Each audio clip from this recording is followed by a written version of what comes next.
The global warning, the eagle has landed. Saturday, January 3rd, 2026. The world didn't just stop, it froze. It wasn't an earthquake and it wasn't a meteor. It was something far more powerful, the sheer will of the United States of America. In a surgical operation that clocked in under 45 minutes, the greatest military machine in human history breached Caracas, snatched Nicolas Maduro from his palace like a rag doll, and threw him into a high-security cell in New York before his generals could even lace up their boots. The message to the enemies of freedom was loud, clear, and terrifying. There is nowhere on God's green earth to hide from Uncle Sam. If you threaten American security, they will come for you. Maduro's arrest was celebrated by millions, but while the headlines were fixated on Venezuela, the Pentagon's satellites were already retasking their lenses.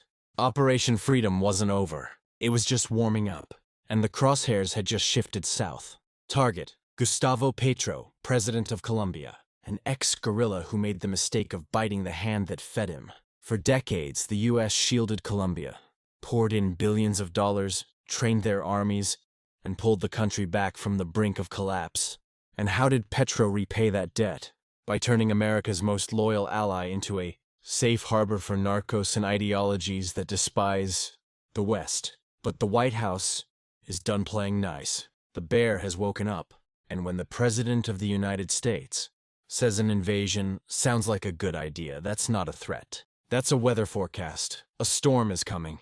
The unforgivable betrayal. To understand American fury, you have to understand the insult. Back in the 2000s, through Plan Colombia, the American taxpayer sent over $10 billion to Bogotá.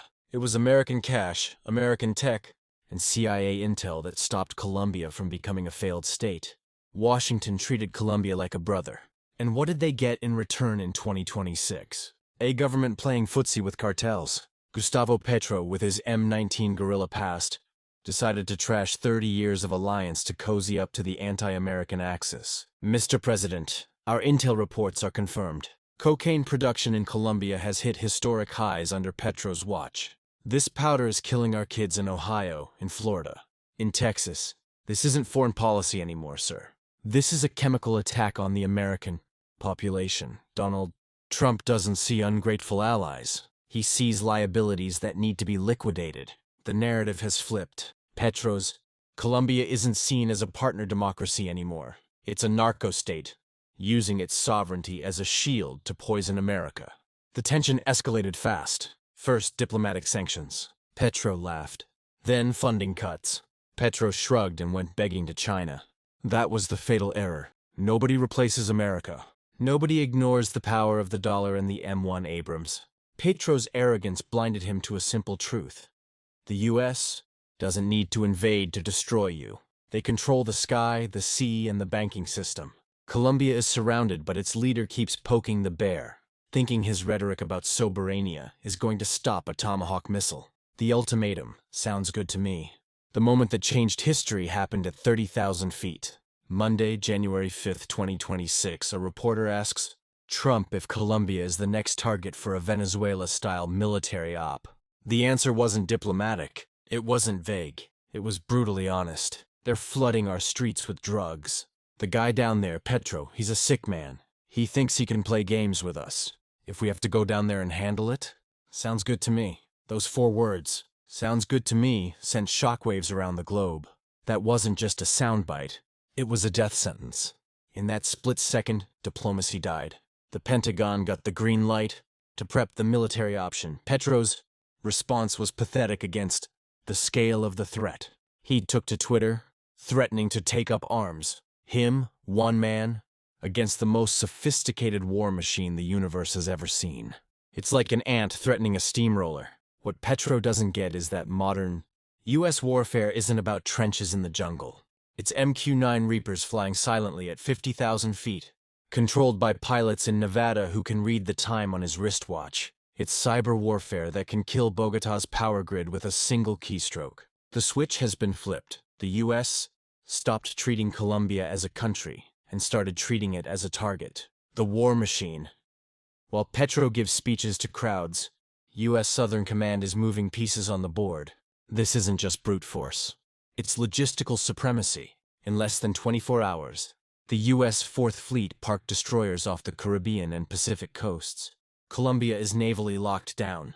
Nothing comes in, nothing goes out without the Admiral's permission. Let's talk tech. The Colombian army is brave, sure, but they're running gear the U.S. sold them 20 years ago. The U.S., they operate in the future. Picture this: NRO satellites tracking every movement of Colombian troops in real time. AI predicting their escape routes. American power is so overwhelming they don't even need to put boots on the ground to win. The overcoming here isn't about the underdog. It's about bureaucracy being crushed by pure force. The U.S. decided the safety of its citizens is worth more than diplomatic etiquette. It's the return of the Monroe Doctrine on steroids. America for Americans, and anyone in the way gets removed. Viper 1 on comms. Visual on splash targets. Standing by to clear the house. God bless America. The world watches in silence, awestruck and terrified. The U.S. just reminded everyone why they are the only superpower.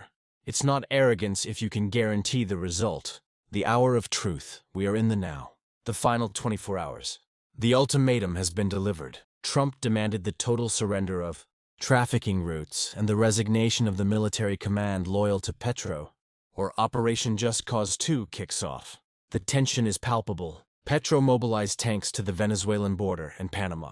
But the sky is darkening. Not with clouds, but with wings. Squadrons of B-2 Spirits were spotted leaving bases in Missouri.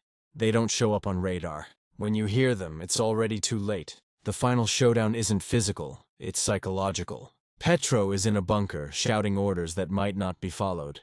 His generals know, fighting the U.S. is suicide. Does loyalty to the leader survive the fear of a Hellfire missile coming through the window? The world holds its breath.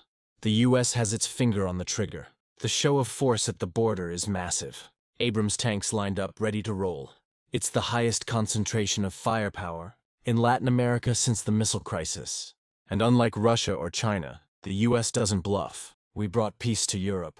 We brought peace to Asia. We're going to bring peace to our own backyard. By choice or by force. Conclusion. The ending, though not yet written in blood, is written in logic. There is no scenario where anti-Americanism beats the American war machine. Whether it's Petro surrendering in the next few hours or being forcefully extracted in the next few days, the result is the same: American victory. The consequences will be lasting. The neighbors are watching and learning the oldest lesson in geopolitics. Align with the strong or get crushed by the strong. Brazil, Chile, Argentina, everyone is recalibrating their compasses. The North calls the shots. The operation in Colombia will serve as ground zero for a new era. The end of complacency. The U.S. proved they aren't a decaying empire, like so many wanted to believe. On the contrary, they are fiercer, faster, and more lethal than ever. Petro wanted to be a revolutionary martyr. He's going to end up as a footnote in the history of presidents who underestimated the White House. Pax Americana. Looking to the future, we see a transformed South America. No Maduro, no Cartel of the Suns, and without Colombia's permissiveness, the flow of drugs to the U.S. drops off a cliff. The streets of Chicago and New York get safer. The economy booms under Pax Americana. Some will call it imperialism. Others, liberation.